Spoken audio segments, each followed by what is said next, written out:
Hello, and welcome to Section 3. In this section, we'll cover everything you need to know about lists and forms in ServiceNow. Before we get into lists and forms, I'd like to discuss records. So, what exactly is a record? You can think of a record as a row in a spreadsheet. For example, I have a table below. The first row, the header, has a first name column, a last name column, a favorite fruit column, and a pet column.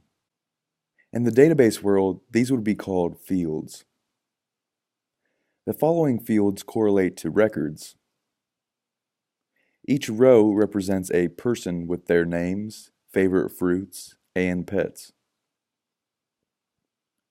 A record is a collection of fields that make up a single entity. If we wanted to find John Doe's favorite fruit, we would say something like, find the record where the first name is equal to John and the last name is equal to Doe, and return the favorite fruit field. These records are stored in a database table. A database can have many tables, such as an incident table, a problem table, a change table, and so on. We'll discuss more about tables in Section 5. Each record has a unique key called a SysID. The SysID is a 32-character alphanumeric string, which is used to identify an exact record. So if we had two Mark Millers in our table, we could use the SysID rather than the first and last name to identify a specific Mark Miller. Luckily, ServiceNow automatically generates the SysID for us and provides tools to retrieve the SysID for specific records, so we'll never have to memorize these IDs. You can think of a SysID as a home address. Each house has one and only one address. If you give your home address to a friend, they can locate your exact house. Records are everywhere in ServiceNow. They represent specific users, groups, roles, settings, incidents, problems, and so on.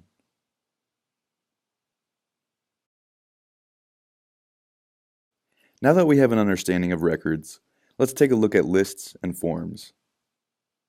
Whether you are administering an instance or developing within an instance, you'll be spending the majority of your time in a list view or a form view.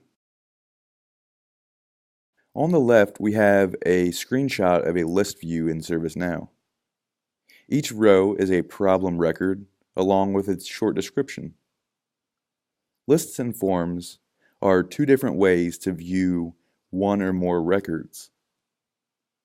Lists are often used for many records, while forms are used strictly for viewing one record at a time. Lists allow users to filter and sort records easily. You can see checkboxes on the far left side of the list screenshot. We can use these checkboxes to select specific records and do mass updates. Oftentimes you can double-click a cell to edit a field value without going into the record's form view. On the right, we have a screenshot of a problem record in ServiceNow. Forms are often used when creating or editing records. They provide a better overall user experience and tend to be more powerful. We'll now take a look at list views within the system. Here in the Application Navigator, we can see that in the Incident application, there are a number of modules. We'll go ahead and click on the Open module, which takes us to a list view of all open incidents. From this view, the list view, we can see that there are a number of columns or fields, such as number, caller, short description, etc. We can also edit record fields right in the list view. Here, let's set the system administrator as the caller for this specific incident, Let's also change the state of this incident from new to awaiting problem. And we can also update multiple records by clicking on a field, holding down the Shift key, and then clicking and dragging your mouse down the column. The fields are highlighted in a light blue. Here you can see we'll be editing 8 rows. We'll double-click to bring up the selection, and we'll change the state to awaiting problem.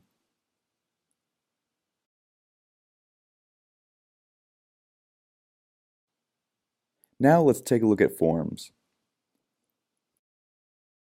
On the incident list, we'll click the New button, which will take us to a new record form view. Here within the main content frame, we can see a gray banner bar, also called the title bar.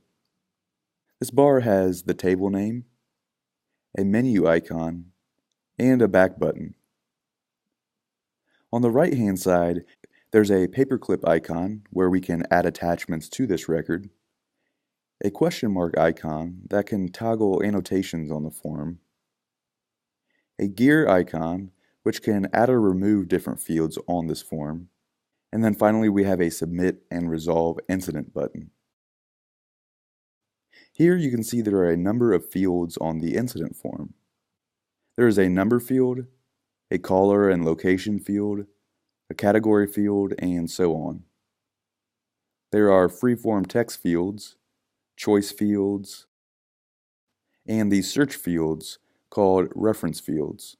We'll talk more about these fields in a later video.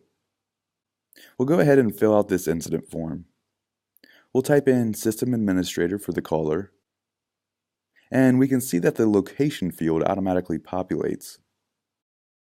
We'll talk about how this works exactly later on in the course, but for now, the location field was populated since it's a part of the caller record. We'll go ahead and select Software as the category and Email as the subcategory. We'll also provide the Exchange server as the configuration item.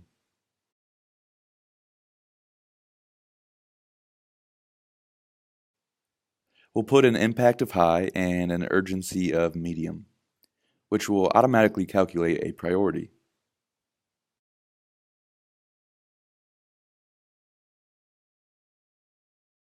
We'll put in a short description, and we notice something interesting here. Whatever we put in the short description will be used to query the knowledge base for knowledge articles that match the short description. This is a powerful feature called contextual search, and we'll cover this later on in the course. We'll leave the contact type as phone and keep the state as new.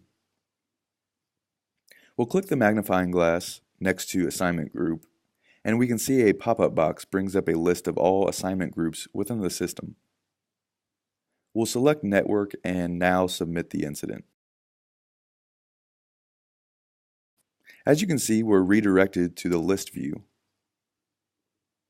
If I go to the number column and click the column title, it will toggle the field in descending or ascending order. Now we see our incident at the top. We'll go back into the incident, and here we can see all of the fields that we filled out just a minute ago.